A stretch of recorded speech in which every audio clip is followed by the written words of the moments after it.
live coverage of opening day, and one of the really exciting things for so many Royals fans, Zach Greinke is back on the mound this year. It was so exciting last month whenever they announced that he was coming back to the team, and then a couple of weeks ago or last week when they said, by the way, he's going to get the ball for opening day. Yes. It just feels right to have Zach Greinke on the mound for this opening day. In case you've forgotten, let's talk a little bit about the history of Zach with the Royals. He was selected with the 6th overall pick in the draft 20 years ago, which is wild. He made his first appearance with the team May of 2004. He made 24 starts that first season. He spent 7 seasons with the big club, and the highlight of that time, of course, 2009, when he won the Cy Young Award, the last Royals pitcher to do that as the best pitcher in the American League. That year even featured on the cover of Sports Illustrated in early 2009. They called him the best pitcher in baseball, and he held up to that title throughout that year. Now, Greinke, of course, has always been an interesting figure in sports, not just for his pitching style, but his demeanor, too. We went digging into some old video that we're showing you here of his first time with the team.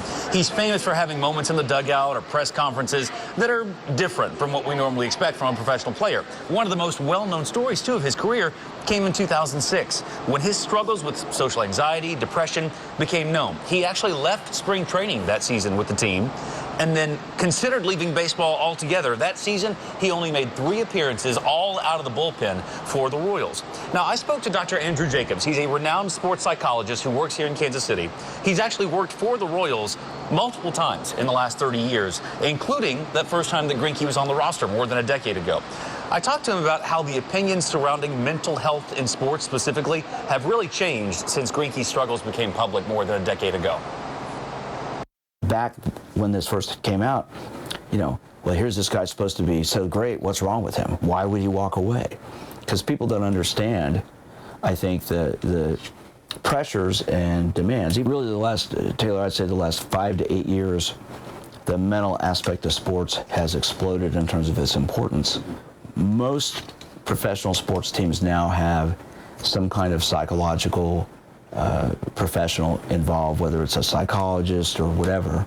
Athletes sharing their personal issues and problems has opened up a lot of people's minds to realizing, hey, they're not any different than me. And Dr. Jacobs actually, whenever I was talking to him, cited last year with Simone Biles and her announcement during the Olympics that was just the latest example.